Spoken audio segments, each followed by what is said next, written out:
Rick, my name is Tom Boland. I'm with Lost Pines Toyota. I'm the 2014 Tundra champion, and behind me is the new redesigned 2014 Platinum Tundra, manufactured in San Antonio, Texas. And today I just want to go over a few new features between the 13s and the 14.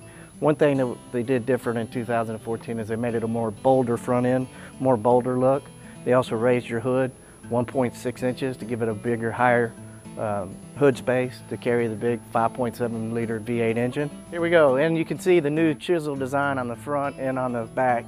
The actual side cab of the truck did not change in 2014. Real distinct changes in 13 and 14 also are the bumper, the front and back bumper system. They're a three-piece bumper system. Before, originally they were a single unit, so if there was any kind of collision or any kind of damage done to it, it cost more to repair. Now you can just repair it like in the panel series in 3 different stages.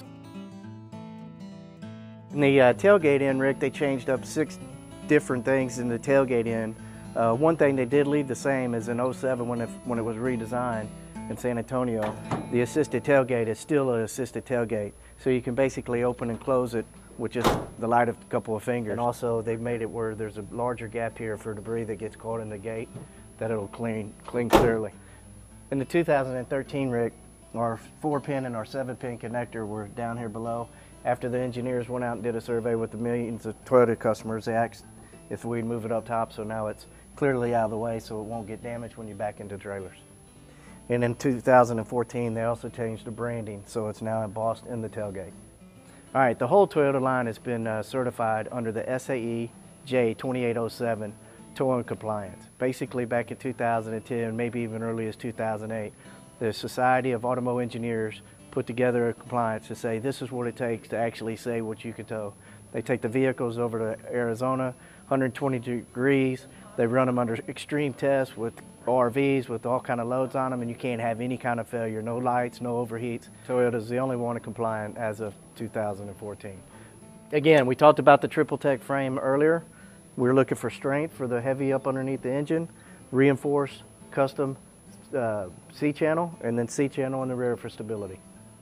Okay, it's one thing to boast about, you know, being able to pull 10,200 pounds, 10,800 pounds, but it's really pulling it safely is the key and bringing it to a stop. That's why when Toyota redesigned this truck in 07, they put 13.9-inch disc brakes in the front, 13.6 in the back, with braking calipers on both sides of the brake. Only one in the industry that does it.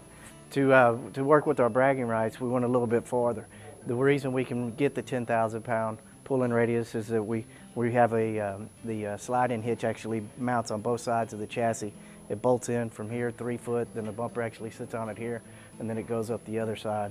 And it actually is not welded on, it's not just bolted on bumper type slide-in hitch, it's actually bolted to the frame. Like we talked about a minute ago with the slide-in hitch off the chassis, here's the one side that you can actually see this last bolt above the tire. It actually bolts all the way around the side of the frame and finishes out on the other side using the good M16 grade 11 bolts here. With that type of torque in the engine that it's putting out, you got to have something in your rear end. And the ring gear is 10.5 inches tall. It's the largest in its segment. The tie rod's the same, large tie rods, bigger than anybody in the segment. The other nice thing about this truck is it also has a 44-degree turning radius, so you can get in and out of parking places. The reinforced C-channel here in the middle gives it the ride quality that they were looking for when they redesigned it.